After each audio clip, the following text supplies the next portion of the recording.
This gym has room for maybe 300 people at any one time, and it has quietly sold well over 6,000 memberships. If even half of those thousands of members ever showed up on the very same evening, the entire place would completely, instantly collapse. There would be no free machines, no space to move, no room to even breathe. It simply, physically could not work at all. But somehow, it works perfectly. And it works for one quiet and slightly uncomfortable reason nobody likes to say out loud. The gym is not actually betting that you will come. It is quietly, carefully, and very deliberately betting that you won't. So here is the question almost nobody stops to ask while signing up, full of good intentions, on a hopeful day in January. Why on earth would a business sell far more memberships than it could ever possibly fit inside its own four walls? To understand it, forget the treadmills for a moment. A gym is not really at its heart selling you exercise at all. Follow the money carefully, and you'll see the whole thing doesn't actually depend on you ever working out even once. Most gyms make their money the exact same quiet way, a small monthly fee charged automatically, whether you show up or not. And that fee is kept deliberately small, $10, $20, small enough that you barely even notice it leave your account, small enough to feel silly canceling, small enough to completely forget about, and small enough to just quietly keep on paying, forever. Because a gym's true dream customer is not the one grinding out a hard, sweaty workout every single morning of the week. That customer uses the showers, wears out the machines, and takes up valuable floor space that another paying member could be filling. The gym's real dream customer is the one who signs up full of big plans and then quietly, permanently never comes back. They pay every single month, use absolutely nothing, cost the gym almost nothing, and never once crowd the busy floor.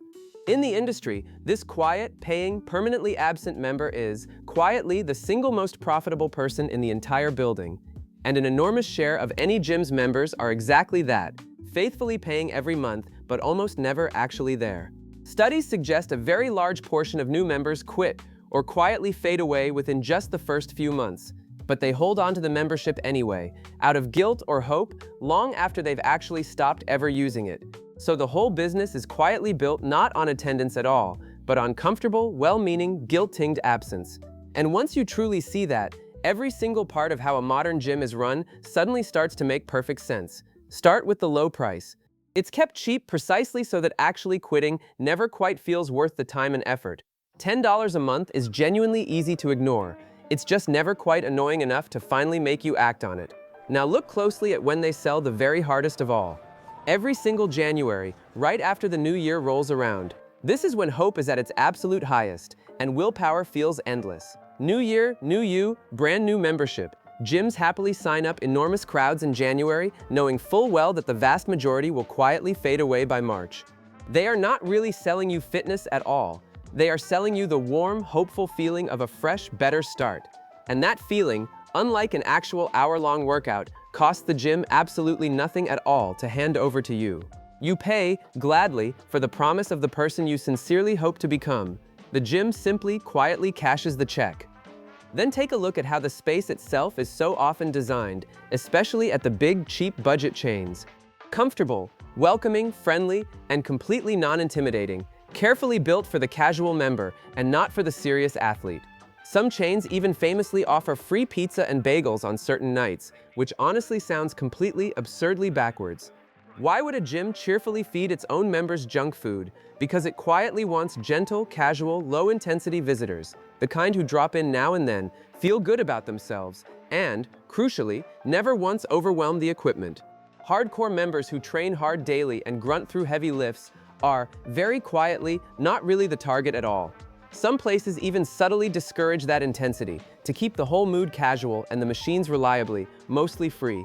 Everything is tuned for a member who pays, feels welcome, visits very lightly, and quietly demands almost nothing in return. And when you finally do work up the resolve to quit, the gym has one last quiet little trick waiting patiently for you. Signing up took you 30 easy, cheerful seconds online. Canceling somehow turns into a strange and genuinely difficult ordeal. You might have to show up in person, or mail an actual physical letter, or call during oddly narrow, inconvenient hours. Every extra step, every small, awkward hurdle, quietly buys the gym 1 or 2 or 3 more months of your fee. This friction is not an accident, and it isn't just bad service. It is a carefully designed, intentional part of the model.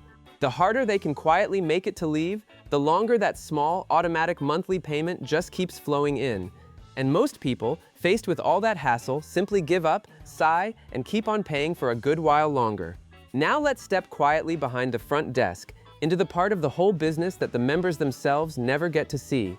Here, honestly, nobody is really counting how many people actually worked out today.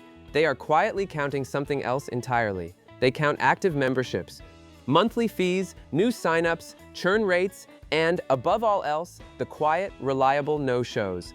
Because on a spreadsheet, an empty treadmill that still paid for every single month is a beautiful, quiet, perfect thing.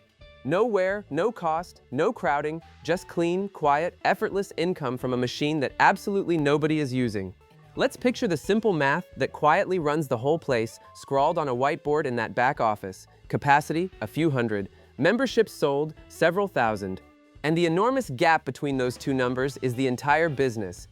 That impossible gap only works because the owner knows, with near total certainty, that most members simply, reliably won't come. If everyone suddenly kept their New Year's promise all at once, the gym's entire model would shatter and break overnight. So the business quietly, genuinely, and completely depends on your very best good intentions quietly, gently failing. Your motivation slowly fading away is not a bug or a flaw in their plan. It is the entire foundation of it. This is exactly why the sign-up is instant and joyful, while the cancellation is slow, quiet, and quietly painful. They very much want the easy, hopeful yes. They just never really want the follow-through that would actually cost them money. So now turn the whole thing around and look honestly at your own gym membership, sitting quietly in your wallet right now. You joined full of genuine hope, clearly picturing a fitter, stronger, more disciplined version of your future self. You went a handful of times, felt absolutely great, and then, slowly and quietly, ordinary life got in the way. But that little payment just kept right on going out, month after month, long after your visits had completely stopped. And every single one of those quiet, forgotten, unused payments was almost pure, clean profit for the gym. You felt, deep down, like you were quietly failing at fitness. Really, you were succeeding perfectly at their business. The gym never actually needed you to get fit at all. It only ever quietly needed you to keep on paying. And none of this is a scam. The price is clear, the contract is signed, and every single term is right there. The real genius is that it never once has to force you. It only has to gently, warmly, cheerfully welcome you in, and then simply, quietly rely on the single most predictable thing in the entire world, that human motivation always fades. You were completely free the whole time. You just signed up for a promise you were quietly, statistically expected to break. So the next time your unused gym fee quietly slips out of your bank account, you'll finally fully understand it. It isn't the gym somehow failing to motivate you. It's the gym working exactly, precisely as it was always designed to.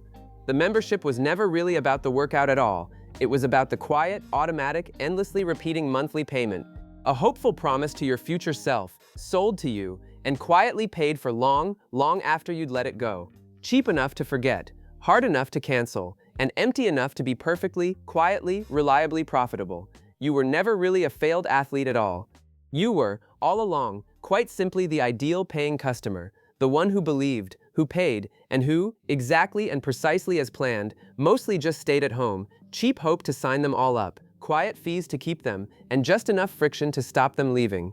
A comfortable, hopeful promise, quietly wearing the sweaty costume of an ordinary place to get yourself in shape.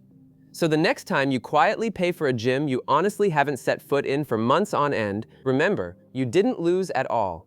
You did exactly what the whole clever business was quietly counting on you to do. You joined up to change your own body. The gym only ever joined up to quietly change your bank balance.